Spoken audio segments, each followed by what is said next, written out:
marco hoje eu vou direto ao ponto. divisório na minha vida, porque eu estava com...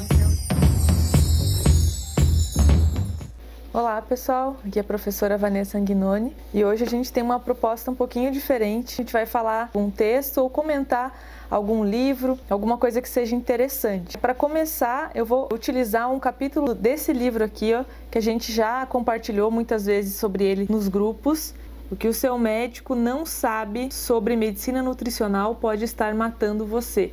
Esse é o nome do livro. Não é um livro científico, né? Ele é um livro de fácil leitura, né? O autor aqui, ó, o Ray Strange, fez esse livro. Ele é um médico que tinha sempre uma visão muito convencional e aconteceu um problema com a esposa dele, uma série de transtornos que ela desenvolveu e ele passou a estudar então essa parte nutricional e conseguiu ajudá-la, mudou a vida dela e também a vida de diversos pacientes que ele teve a partir de então. E ele conta essas histórias nesse livro, tá? E ele vai também dando conselhos assim sobre os nutracêuticos. Então ele conta um caso, digamos assim, que ele conta numa linguagem bem acessível, uma leitura fácil e gostosa, porque ele vai contando os casos e aí ele coloca o que ele usou para tratar, quais foram os ativos, os nutracêuticos que resolveram o problema daquele paciente.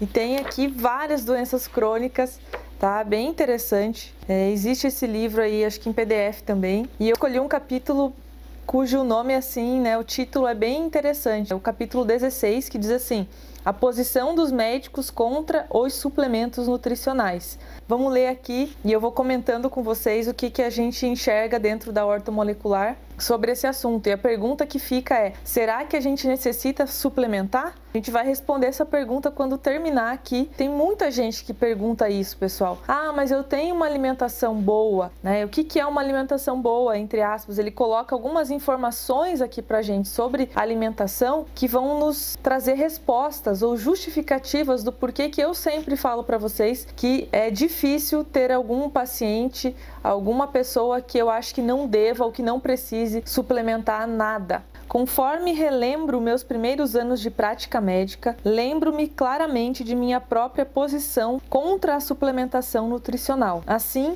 não preciso ir além de mim mesmo para compreender o preconceito básico que os médicos têm. Estou certo que minhas impressões anteriores não são muito diversas da maioria dos médicos praticantes hoje em dia. Lembro-me de dizer a meus pacientes que eles poderiam obter tudo de que necessitassem a partir dos alimentos, se praticassem uma dieta saudável, tá? Basta ir até a quitanda e comprar o tipo certo de comida e você não precisará tomar nenhum desses suplementos. Eu insistia: tomar vitaminas é uma perda de dinheiro. Se isso não os convencesse, eu lhes mostrava um estudo ou dois em que se provava que uma dada vitamina era nociva. Lembro-me de que os estudos negativos eram, na verdade, os únicos que eu conhecia sobre vitaminas. Afinal de contas, quando estudos negativos eram publicados na mídia leiga ou nos jornais médicos, eu comentava comigo mesmo: viu só, você tinha razão sobre as vitaminas. É uma vergonha que esses charlatães prescrevam e preguem tamanhas peças em seus pacientes. Uma das razões por que mudei de opinião quanto às vitaminas é a qualidade de nossa dieta. Então veja que ele está descrevendo aqui uma situação que é muito comum, infelizmente, né, pessoal? No Brasil, aqui pelo menos, de os profissionais da saúde, não só médicos, ele cita médicos porque ele é médico, mas eu já sou mais abrangente, né? Eu já falo que os profissionais da saúde têm esse pensamento muitas vezes e a gente encontra alguns artigos, inclusive com algum viés no meio do artigo, que para aquilo que ele se propôs, ele não, o nutriente em questão não cumpriu o papel. E aí a gente vê as pessoas acharem isso com facilidade para tentar tirar da nossa cabeça ou colocar na cabeça dos seus pacientes que nutrientes não são importantes, que a gente tira tudo da alimentação. Ele coloca um subtítulo: a típica dieta norte-americana. E vocês vão ver que ele é americano, mas a dieta que ele vai citando aqui infelizmente, o Brasil tem seguido os passos aí da dieta norte-americana e a gente tem consumido alimentos aí péssimos. Tá bom? Então vamos lá. Tenho uma confissão a fazer aqui e agora. Já saí para comer em restaurantes de fast food. Quem não, né, pessoal? E se você quiser saber os detalhes escabrosos, comi um Big Mac com batatas fritas, bebi uma Coca-Cola tamanho grande, gigante na verdade, e comi uma torta de maçã quente. Mas cabe-lhe saber também que isso ocorreu há muitos anos. Aprendi um pouco sobre alimentação desde então. Você já se flagrou rindo ante a ideia de alguém confessar algo que todos nós fazemos com mais frequência do que admitimos? Apesar de sabermos que o fast food é a pior desculpa para combustível que podemos ingerir, fazemos fila em frente aos caixas, esperando para investir o dinheiro tão duramente conquistado na depauperação de nossa saúde futura. Amigos, falar e fazer são duas coisas diferentes. Apesar de falarmos tanto da boca para fora de perder peso e ingerir alimentos saudáveis, não é isso que ocorre na realidade. Isso é só lá nos Estados Unidos, né, pessoal? Aqui não, aqui a gente é fantástico na alimentação, né? Aproximadamente 40% das calorias em uma dieta norte-americana típica vem de gordura e, na maioria dos casos, gordura saturada, que seria o tipo de gordura ruim, a gente chama de gordura trans, a gordura pior, né? A edição de setembro de 1997 do jornal médico Pediatrics relatou que apenas 1% das crianças nos Estados Unidos obtém em suas dietas os nutrientes essenciais nos valores diários de referência. Além de não estarem obtendo uma nutrição adequada para seus corpos em crescimento, as crianças estão desenvolvendo na infância hábitos alimentares negativos que permanecerão na idade adulta. Assustou-me o número de adolescentes que já possuem resistência à insulina plenamente desenvolvida. Aí tem aqui um dado que ele cita, né, pessoal? 12 mil americanos adultos e seus hábitos alimentares. Aqui estão algumas de suas descobertas. 17% da população não consome vegetais de nenhum tipo, excluindo-se batatas e saladas. 50% não consome vegetais. Em outras palavras, somente metade da população consome vegetais de horta. Apenas 41% consome frutas ou sucos de fruta. Apenas 10% da população atende à orientação do Departamento de Agricultura de consumir no mínimo 5 doses diárias de vegetais e frutas. Isso aqui ainda está valendo.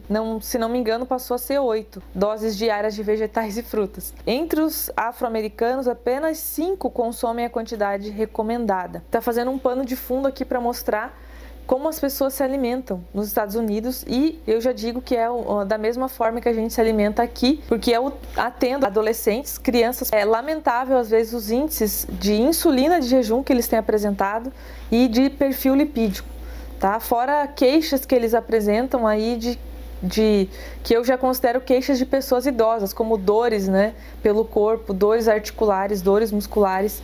Tá? Então é uma situação que é a nossa também. Continua aqui: muito embora médicos e nutricionistas registrados recomendem a ingestão diária de múltiplas doses de frutas e vegetais, nossa sociedade está passando muito longe disso. Esse estudo mostra que, se excluirmos batatas fritas e assadas, mais da metade da população não consome vegetal algum. Pior ainda, quase 60% da população não consome frutas. A verdade é que nós, norte-americanos, não seguimos uma dieta saudável, ainda que tenhamos ciência dela. E aí eu passo aqui um paralelo que no Brasil é a mesma coisa. Não é às vezes por falta de conhecimento, é sim uma falta de adesão mesmo àquilo e a realidade, né, da prática diária. Todo mundo conhece, na maioria dos meus pacientes eu converso com eles sobre alimentação durante a consulta e a maioria tem algum conhecimento correto. Uns ou outros ainda não se aprofundaram, mas infelizmente não aderem, né? Ou não acham que aquilo ali tem a importância que tem. Essa que é a realidade. E aí ele fala assim: impressiona que mais de 50% dos norte-americanos sejam considerados hoje como estando muito acima do peso? Uma pergunta, né? Como que estão as pessoas que você conhece, né? Estão acima do peso? Como que será a população brasileira? Quando combinamos esses maus hábitos alimentares com alimentos de alto nível glicêmico, não surpreende que nada tenhamos nos Estados Unidos, além de uma epidemia de resistência à insulina e diabetes. No Brasil também, pessoal. Se eu o desafiasse a sair de casa e não comer pão branco, farinha branca, massas, arroz e batatas por 2 semanas, você logo perceberia por que tanta gente, mais de 80 milhões de norte-americanos, desenvolveram a resistência à insulina, conhecida como síndrome X. E aqui, pessoal, eu quero fazer um comentário. Eu falo para os meus pacientes no consultório, a maioria deles, infelizmente, tem alguma doença quando vem me procurar. E eu falo assim: então agora vou te passar alguns conceitos de alimentação. Vamos começar a retirar da tua dieta o trigo, o glúten, o leite e os derivados. A pessoa olha para mim e fala: o que eu vou comer? Tá bom? Porque essa é a nossa cultura. Infelizmente, é responsável pela obesidade, síndrome metabólica, dislipidemias, são os carboidratos, tá bom? Não são as gorduras em si. Quem me acompanha aqui já sabe sobre isso. E aí, pessoal, pode vir uma pergunta assim, tá? Então, beleza, mas eu não sou essa pessoa que está fazendo esse tipo de dieta. Eu sou aquela pessoa que come verduras, saladas todos os dias, como talvez não chegue a 8 porções ou 5 porções, mas como todo o almoço, jantar, no café da manhã eu coloco fruta. Acho que eu não preciso de suplemento. Aí ele vai falar agora da qualidade dos alimentos, que eu acho interessante. E a gente vai fechar com chave de ouro aqui, falando sobre uma tabela onde ele colocou quais seriam os níveis ótimos de algumas vitaminas e a quantidade que a gente precisaria comer dos alimentos para atingir níveis ótimos. Então vocês vão ver que, infelizmente, não dá para contar só com a alimentação para a gente se manter equilibrado com níveis ótimos de vitaminas. Vamos falar um pouco da qualidade dos alimentos. Nenhum outro país na face da Terra produz a abundância de alimentos que os Estados Unidos produziram no último século. Mas quando analisamos a qualidade dos alimentos do ponto de vista de saúde, surgem preocupações bem definidas. Os processos atualmente usados para produzir e preservar nossos alimentos tiveram um efeito muito sério na qualidade desse grande suprimento de comida. Então veja só, sabiam que a maioria de nós hoje sofre de alguma perigosa deficiência dietética que não poderá ser remediada enquanto os solos exauridos de que provém nossa alimentação não tiverem seu equilíbrio mineral devidamente restaurado? O fato alarmante é que os alimentos, frutas, vegetais e grãos, hoje cultivados em milhões de acres de terra que já não possuem certos minerais em quantidades suficientes, estão nos matando de fome, por mais que comamos. Então você que come muitos nutrientes, como que é esse nutriente? Da onde que ele veio? Ele veio de uma hortinha orgânica que você fez ou ele veio de grandes plantações onde o solo está exaurido? Vocês perceberam aqui, né, que o solo fica exaurido e aquele solo de replantio que a gente fala, muitas vezes é acrescentado nutrientes para que o alimento cresça e não é acrescentado nutrientes para que ele chegue na concentração nutricional que deveria ter ou que foi estudado daquele alimento. Então quem diz que uma laranja hoje tem todos os nutrientes que ela deveria ter, que foram estudados há mais de 50 anos atrás? Você pode garantir que a laranja que você come tem esses nutrientes? Eu falo que a gente compra laranja sabor a água no mercado, infelizmente. Tomate, então a gente acredita que vai ter os nutrientes lá, uma quantidade de nutrientes que foram descritas em literatura há muitos anos e muitas vezes a gente não vai encontrar, pessoal. Tá? Por conta do solo exaurido. Então mesmo você que consome várias porções de saladas, frutas, verduras durante o dia, e viram aqui que são 5 porções, né? Ou seja, a base da alimentação nossa deveria ser de saladas, verduras, frutas, tá? Infelizmente não é assim que é a realidade. A gente come 2 folhas de alface e um pedacinho de tomate no almoço e achou que, não, eu comi salada hoje, eu comi vegetais hoje, tá ótimo. Não é assim, pessoal. Mesmo a pessoa que come, e os vegetarianos têm uma chance de comer mais, né, do que os carnívoros, existe um problema no solo. Ele continua falando aqui no capítulo, pessoal, sobre os fertilizantes, sobre uma série de situações que vão interferir também no alimento. Ele fala aqui do processamento. Então eu vou ler só as curiosidades para vocês, para não ficar maçante, né? Você sabia que no processo de produção de farinha branca ocorre a remoção do germen da parte externa dos grãos, eliminando mais de 80% do magnésio que deveria ter ali? Você sabia que o processamento da carne americana elimina 50 a 70% da vitamina B6 que era para ter na carne? Então o fato de ser uma carne processada. Você sabia que o armazenamento refrigerado elimina até 50% da vitamina C das tangerinas? Você sabia que aspargos armazenados por apenas uma semana perdem 90% da sua vitamina C? Então vejam, pessoal, ele está mostrando aqui que a forma como os alimentos são processados, né, interfere na concentração de minerais e vitaminas. Continuando, é o fato que os alimentos americanos são muito deficientes nos nutrientes vitais, mesmo no momento em que os compramos. Todavia, a maneira como preparamos é ainda mais importante. Cozer demais, congelar a comida e demorar para preparar alimentos frescos são alguns dos fatores que reduzem o seu valor nutricional. Por exemplo, saladas frescas, bem como vegetais e frutas cortados, perdem de 40% a 50% do seu valor se ficarem expostos por mais de 3 horas. A vitamina C é vulnerável tanto ao calor como ao frio e o armazenamento prolongado a destrói. O preparo dos alimentos reduz significativamente o ácido fólico. Congelar carnes pode destruir mais de 50% de sua vitamina B. Começamos com a destruição dos nutrientes do solo, agravada pelos fertilizantes. Em seguida vieram os grãos híbridos, que geram alimentos pobres em nutrientes. O processamento e o armazenamento modernos provocam mais empobrecimento da qualidade da comida. Então levamos os alimentos para casa e os empobrecemos ainda mais pela armazenagem e pelo preparo. Tudo isso nos proporciona razões boas e sólidas para que suplementemos nossa dieta com suplementos nutricionais de alta qualidade. Você precisa saber, porém, que não são essas minhas razões primárias para recomendar o uso de suplementos nutricionais. Embora tais condições tenham se mostrado danosas à saúde, a ideia que temos de nutrição foi tão ou mais nociva. Devemos repensar o significado dos valores de referência diários que são utilizados. E aí, para a gente finalizar esse comentário de hoje, pessoal, vou falar da tabela que ele dá aqui para mostrar para vocês a diferença entre os valores recomendados e os valores ótimos.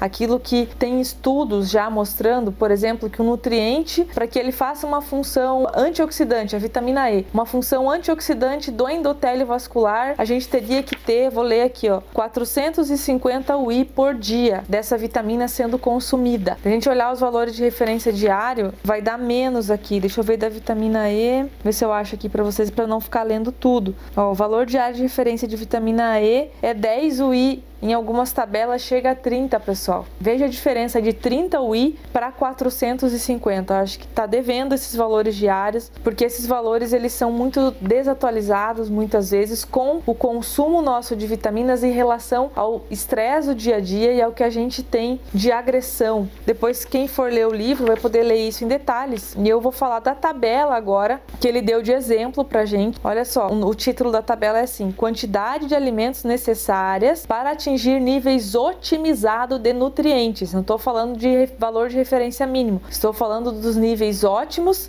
para que a gente possa ter saúde, para que a gente consiga manter o equilíbrio bioquímico do corpo.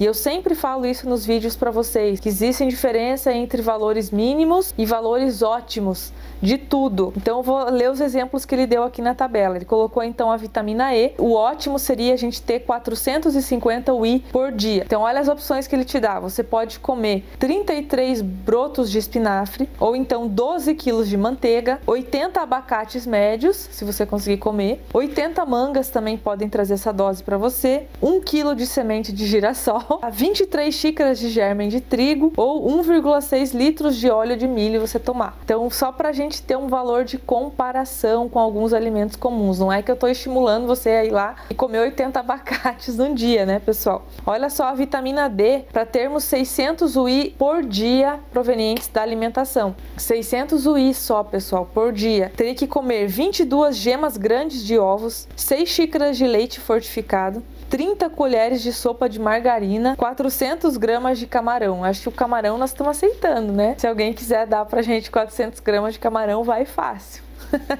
Vitamina C, pra gente consumir 1.300 miligramas por dia, tá bom? Eu, quando prescrevo em média 1.000 miligramas, pelo menos, para paciente cardiopata, para paciente que tem que antioxidar o organismo, que tem estresse oxidativo. É no mínimo 1.000. Então ele colocou aqui um valor de 1.300 miligramas dia. Então a gente pode começar comendo 17 kiwis, ou então 16 laranjas, 160 maçãs com casca, 10,5 xícaras de suco de laranja fresco, 16 xícaras de brócolis cru picado, tá bom? A gente pode escolher e consumir isso. Folato, para consumir 1 miligrama por dia. Consumir 3,8 xícaras de aspargos cozidos, 4 xícaras de feijão preto, 20 laranjas médias, 10 xícaras de couve de bruxelas e 3,8 xícaras de espinafre cozido. Se a gente fosse comer alguns desses alimentos aqui nessa quantidade, a gente ia comer uma quantidade enorme de açúcar e ia ficar inviável, né, pessoal? Vitamina B6, ó, aquela que é importantíssima para cérebro, que nós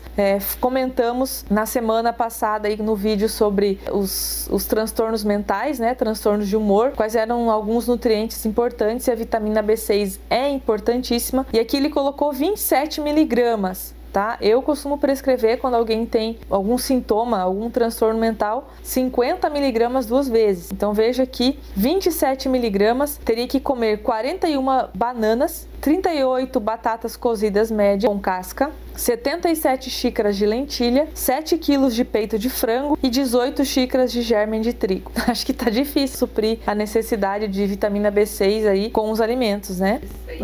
Claro que fica. Isso aqui é inviável, é só pra gente dar uma ideia do quanto a gente precisaria comer de alimento, porque a ideia é: precisamos ou não precisamos suplementar, pessoal? O que vocês acham? Riboflavina, que é a vitamina B2, também importantíssima para cérebro, memória, importantíssima para fígado. 600 gramas de bife de fígado, eu já não consigo comer porque não gosto, tá? 16 xícaras de iogurte de baixa gordura, 9 dúzias de ovos, 3,25 galões de leite desnatado. A gente ia inflamar o intestino e é mais fácil fazer uma síndrome do intestino irritável tomando isso tudo de leite do que conseguir alguma coisa benéfica, né? 64 xícaras de espinafre cozido. E a tiamina, que é a última que ele usa de exemplo, pra gente colocar aqui 27 miligramas, que é a vitamina B1, a gente precisaria 135 xícaras de arroz integral, 1 quilo de presunto, 1,5 kg de sementes de girassol, 64 xícaras de ervilha, 12 xícaras de germe de trigo. Pessoal, então essa tabela foi só para mostrar para vocês o quanto a gente não consegue manter níveis ótimos de nutrientes através da alimentação que a gente tem, infelizmente. Eu vou terminar agora de ler aqui o comentário dele para a gente finalizar. Simplesmente não existe como alcançar esses níveis otimizados de nutrientes pela alimentação. Se quiser reduzir seus riscos de desenvolver doenças degenerativas crônicas, você deve suplementar sua dieta. Talvez você esteja soltando um suspiro de alívio e pensando: que bom, estou progredindo, pois tomo um multivitamínico. Não relaxe tão cedo. Tomar um vitamínico diário tampouco o protegerá de doenças degenerativas. Multivitaminas baseiam-se, antes de tudo, naqueles valores diários de referência baixos que nós falamos antes. É raro encontrar na literatura médica qualquer ocorrência de benefício à saúde entre pacientes que tomam apenas multivitamínicos. Você deve tomar quantidades significativas de antioxidantes e minerais de alta qualidade se pretende evitar ou retardar doenças degenerativas crônicas descritas neste livro.